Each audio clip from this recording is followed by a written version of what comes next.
So on a more important way, I feel the federal government, state government, local government, or every stages of the governments should know more proper ways of handling issues in the country.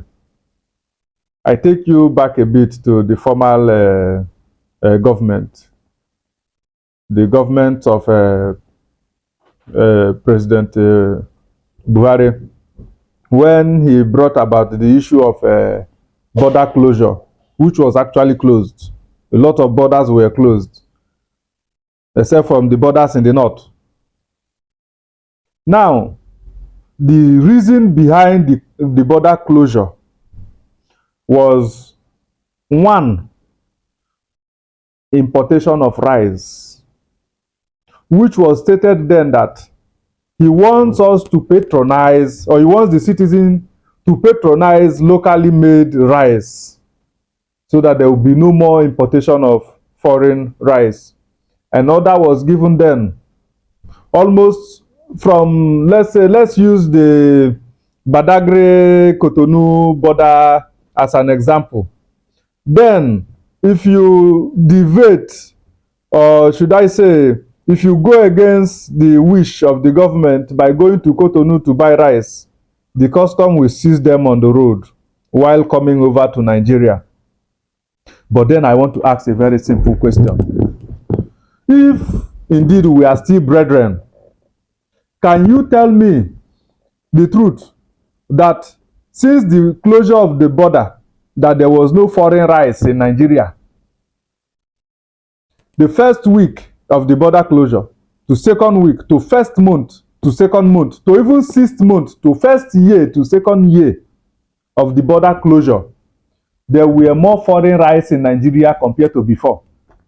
The difference is that the price is changed. But as for rice became, in fact, different products were all around the markets, of which you can make your investigations, you know what I'm talking about. So, and then I ask again, did we succeed in that aim of we patronizing local brands? Which provision was made in the previous government for adequate rice in the country so that the consumption will not be beyond what we have? There was no provision. There was no adequate provision. So then a lot of people ended up bringing the same rice to Nigeria in a higher amount, meaning the aim was not actualized. Point number two.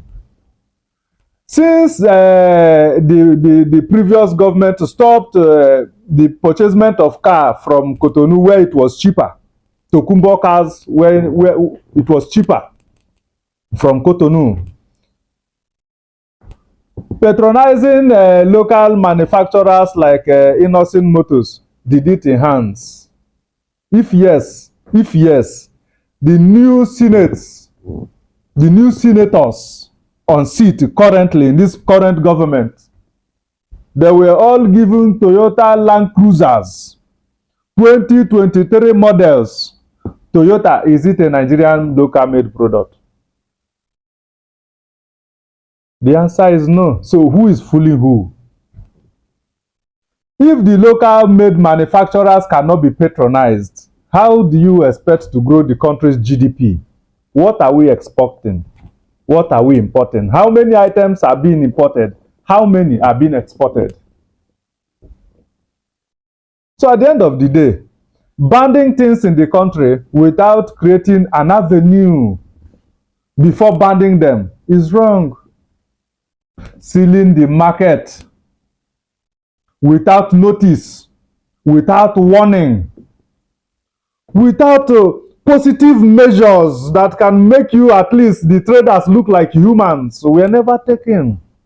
And I'm not saying this to stir up reactions or make anybody angry. No, I'm saying this so that the government will sit up and do the needful. The earlier, the better. Anybody can be the trader. Anybody can be the governor or the president tomorrow. But the question is, those that were there before and those that are on the seat now, how is the citizen to you, and how are you to the citizens? Can't we make the country better anyway? Is it not possible? Because if you must make a better change, or if you must make things right, we must start from making little things that matters count. So let this be, should I say, a helping hand to the government of today to please sit up in taking a right decision. Loma sealing the markets, all the international markets, I did not say it is bad, but it is bad because no notice or warning was given to the individuals or to the traders. So till tomorrow, it still counts that the way the federal government go about handling the issues of the nation either helps the country collapse or helps the country go forward. If the international markets in Lagos State can be sealed for total closure without any form of warning, because for you to have come up with an idea of locking the market, you should have given them at least a notice. If they did not comply, you give them a warning. But there was no notice, no warning, and then action took place. It's unfair for citizens of even your own country. And since it is an international market, it means that even people from outside your country, being Nigeria, will be participating in that market. So it means the action was unfair and unjust. So I want to use this medium to address the traders as well as every other person that has one or two engagement inside the market, either Alaba International or Tradefair. On behalf of the government themselves, so since they are not aware of the action they took, or since they are aware but failed to at least address the general public properly concerning the issue at hand, I would like to seize this medium to talk to my fellow Nigerians